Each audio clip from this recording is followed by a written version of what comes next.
Hello everyone! Today I'm going to talk about discourse analysis. So, what is discourse analysis?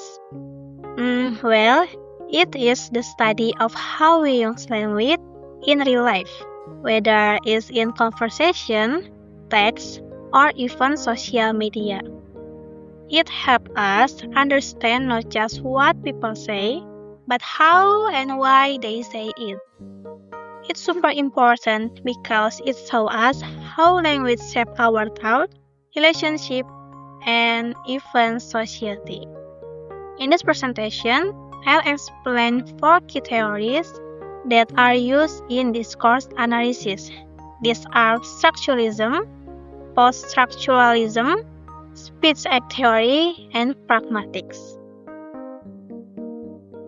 First, let's talk about structuralism. This approach focuses on the underlying structures in language. It's all about patterns and systems that shape how we communicate. The key figure here is Ferdinand de Saussure, who introduced the concept of signs, the signifier, the word itself, and the signified, the meaning behind the word. Structuralism looks at how language works as a system of differences. We use structuralism when analyzing how language is organized, like grammar, syntax, or patterns in a text. Now, let's move on to post-structuralism, which is basically the opposite of structuralism. Instead of seeing meaning as fixed, post-structuralism argues that the meaning is always changing based on context, power, and interpretation.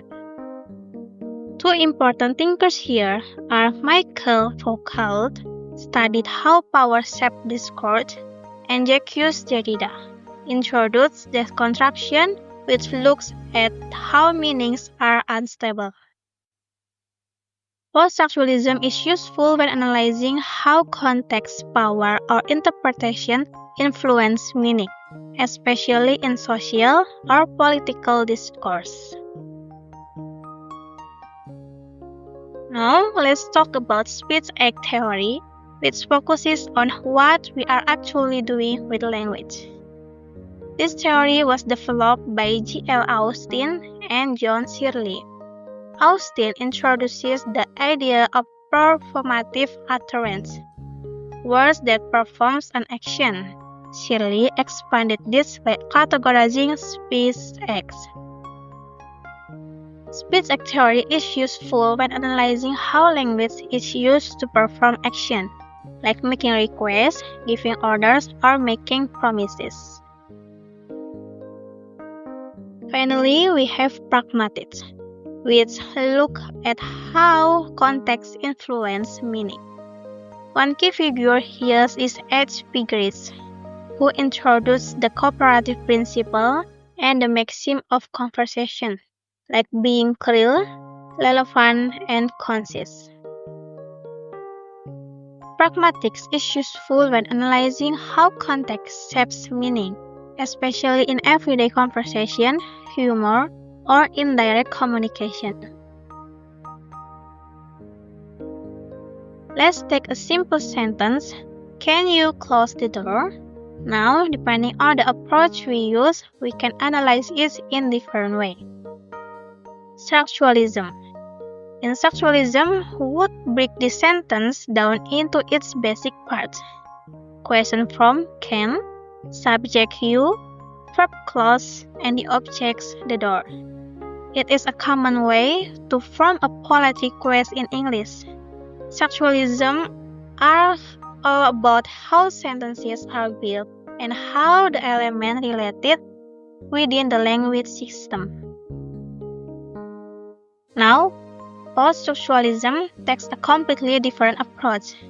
Instead of just looking at the structure, it asks what does close the door actually means in different contexts. Is it about privacy, safety, or keeping out noise? While speech act theory is all about the speaker is doing with their words. Even though it's expressed as a question, the speaker isn't actually asking for information. They are making a request or even a polite comment. The real goal is to get the listener to take action and close the door.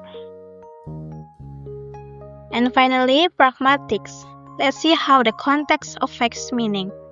If the room is noisy, can you close the door? Probably means please reduce the noise. And if the speaker is whispering, it might suggest secrecy or privacy. How do you apply it in discourse analysis? Each of these theories gives us a different way to analyze language and communication. And as we have seen, even a simple sentence like, "Can you close the door?" can have many different meanings depending on how we look at it. That's all for me. Thank you.